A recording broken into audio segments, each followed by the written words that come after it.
Un zorro blanco estaba sentado sobre un acantilado. Levantó la cabeza y miró la brillante luna en el horizonte. Luego bajó la mirada hacia la mujer moribunda que yacía a su lado. De repente, su tamaño aumentó enormemente. 9 colas aparecieron detrás del zorro blanco. Mis rodillas ya no tenían sensibilidad por el frío. En el templo ancestral hacía un frío glacial. La llama de la lámpara eterna parpadeaba suavemente, iluminando las hileras de frías lápidas con nombres. Llevaba arrodillada allí un día entero y una noche completa. Todo porque se había perdido la horquilla de jade blanco favorita de mi hermanastra, Lin Qingyao, y su doncella personal me había visto entrar en su patio. No necesitaban pruebas, ni siquiera mi defensa. Mi padre solo dijo, hija desobediente. Y mi madrastra, la señora Zhao, ordenó de inmediato que me llevaran al templo ancestral. Mi estómago rugía de hambre como si ardiera, pero mi cuerpo estaba tan frío como el hielo. Sabía que si esto continuaba, podría morir allí. No podía morir.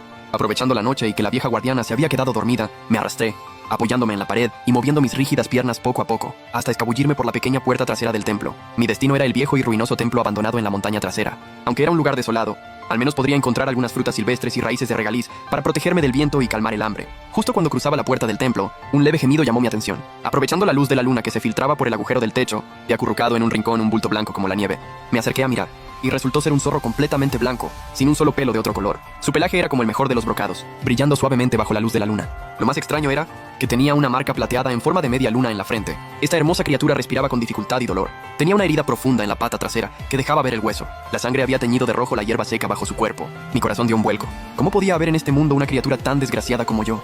Instintivamente toqué mi pecho, donde escondía mi único sustento del día, un panecillo duro y frío. Miré al zorro blanco y solo dudé un instante. Partí el panecillo y fui desmigajando la parte más tierna del centro, llevándosela a la boca. Al principio él estaba muy desconfiado, gruñendo amenazadoramente desde su garganta. No tengas miedo, no te haré daño, susurré suavemente, con la voz ronca por la debilidad. Come, solo así tendrás fuerzas para sobrevivir. Le conté mi situación como si fuera un cuento. Le hablé de mi madre, fallecida prematuramente, de mi cruel madrastra, la señora Zhao, de mi siempre distante hermana mayor, Lin Qingyao. Le conté cómo había sobrevivido como una mala hierba en este templo abandonado, viviendo con dificultades en un rincón de la residencia de los marqueses. Quizá mi voz era demasiado dulce, o tal vez él estaba realmente hambriento. El zorro blanco finalmente bajó la cabeza y comenzó a lamer las migajas de panecillo en mi palma. Conocía algunas hierbas medicinales. Era lo único que mi madre biológica me había dejado. Busqué alrededor del templo algunas hierbas que pudieran detener la hemorragia y aliviar la inflamación. Las mastiqué y las apliqué con cuidado sobre su herida. Después de hacer todo esto, el cielo ya comenzaba a clarear. Tenía que regresar. Pequeño blanco, me voy, le dije mientras acariciaba su cabeza. Tienes que mejorarte pronto. Vete de aquí, y que no te vuelvan a atrapar nunca más. El zorro blanco levantó la cabeza, y sus ojos color ámbar me miraron fijamente. En ese instante, creí ver en ellos una emoción compleja, casi humana. Cuando regresé a la residencia de los marqueses, me esperaba un castigo aún más severo. La señora Zhao descubrió que me había escapado y me castigó sin comer, obligándome a seguir arrodillada en la nieve. Me arrodillé en la gélida nieve, y mi conciencia comenzó a desvanecerse. Cuando ya no podía más, creí ver una figura blanca como la nieve, deslizarse detrás de una roca decorativa no muy lejana. Después de 3 días arrodillada en el templo ancestral y en la nieve, caí gravemente enferma. Gracias a las gachas que la nodriza Shang me trajo a escondidas, logré salvar la vida. Los días transcurrieron sin sobresaltos durante los 3 meses siguientes. El zorro blanco de aquella noche no volvió a aparecer. Fue como si solo hubiera sido un sueño, hasta que una noticia llegada desde el palacio rompió por completo la tranquilidad de la residencia de los marqueses. La situación en la frontera era crítica. Los unos exigían una alianza matrimonial. El emperador no quería casar a ninguna de sus hijas biológicas, así que redactó una lista con las hijas legítimas de la realeza y de los ministros más importantes. Mi hermanastra Lin Qingyao aparecía en ella de manera destacada. Mi hermanastra, acostumbrada a ser mimada, se desmayó del susto en el acto. Se decía que el candidato para la alianza era el rey de Shenbei, Xiao Xue. Se rumoreaba que este hombre era cruel y sanguinario, como un demonio en el campo de batalla. Aún más importante, hacía 3 años había caído en una emboscada enemiga y había perdido el uso de ambas piernas. Desde entonces, solo podía moverse en silla de ruedas. Un rey tan cruel como discapacitado, ¿cómo iba Lin Qingyao a estar dispuesta a casarse con él? Toda la residencia de los marqueses estaba sumida en una nube de tristeza y preocupación. Una tarde, mi madrastra, la señora Zhao, actuando contra su costumbre, vino a mi humilde y apartado patio. Trajo una caja de exquisitos dulces y unas telas de una belleza incomparable. En su rostro lucía una sonrisa amable que nunca antes le había visto. Qingxi, todos estos años tu madre te ha tratado injustamente.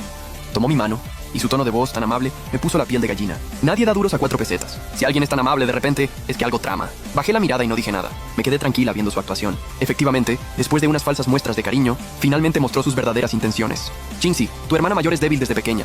Si se casa tan lejos, en la frontera, temo que... Hice una pausa, observando mi reacción. Tú siempre has sido tan comprensiva. ¿Por qué no vas tú en lugar de tu hermana? Levanté la cabeza de repente, mirándola con incredulidad. ¿Que me case en su lugar? Si te casas con él, serás la reina de Shenbei. Esa es una suerte que muchas desearían. Una suerte así. Mejor déjasela a mi hermana, dije fríamente soltando su mano. El rostro de la señora Zhao se oscureció al instante. Se quitó la máscara de falsa bondad. Lin Qingxi, no te confundas. Esto no es algo que tú decidas. Antes muerta que aceptar. ¿Ah, sí?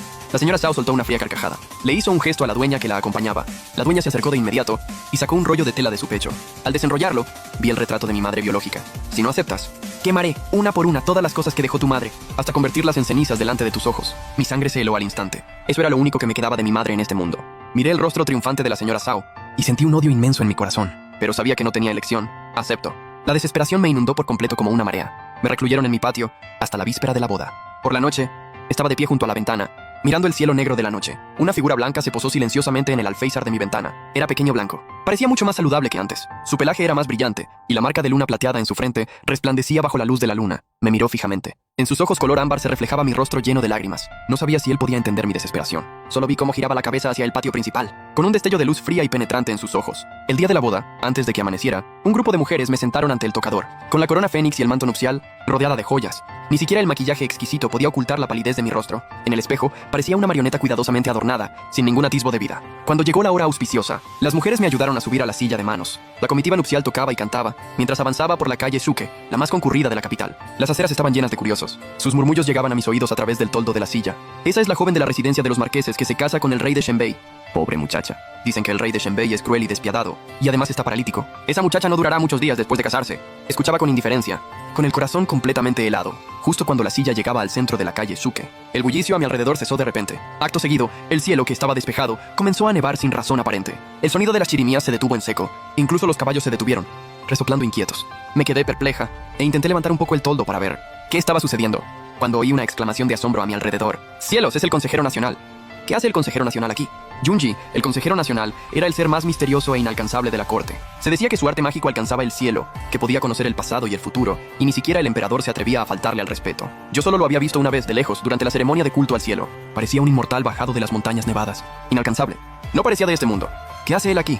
Una voz clara como el choque de 2 piezas de jade atravesó el toldo de la silla y llegó nítida a mis oídos. Esta persona tiene un vínculo con mi camino celestial. Apenas terminó de hablar, el toldo fue levantado por una fuerza invisible. Levanté la mirada instintivamente.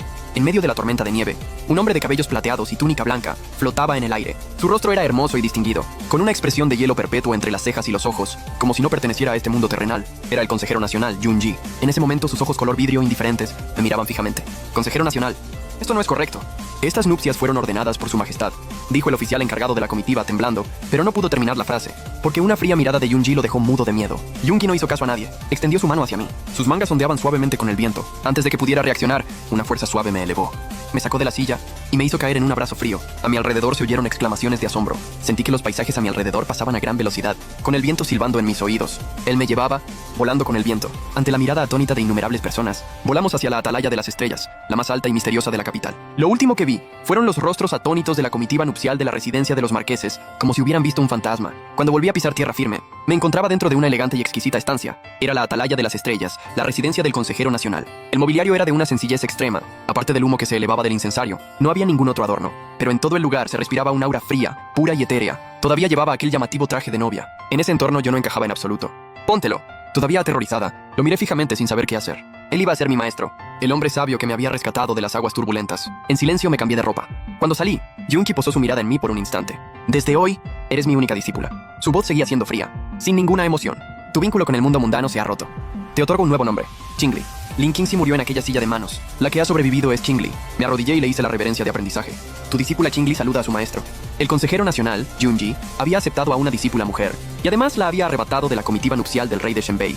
La noticia se extendió como la pólvora, y en un día ya se sabía en toda la capital. Podía imaginarme el pánico y el arrepentimiento que debían sentir en la residencia de los marqueses, y también la conmoción en el palacio del rey de Shenbei. Pero todo eso parecía ya no tener nada que ver conmigo. Mi maestro me asignó un patio independiente, y 2 doncellas para que me atendieran. Aparte de ir al salón principal cada día a presentar mis respetos, nadie me molestaba el resto del tiempo. Esta vida tranquila y estable era algo que nunca había soñado en los últimos 10 años. Sin embargo, en el fondo de mi corazón siempre había un deje de inquietud.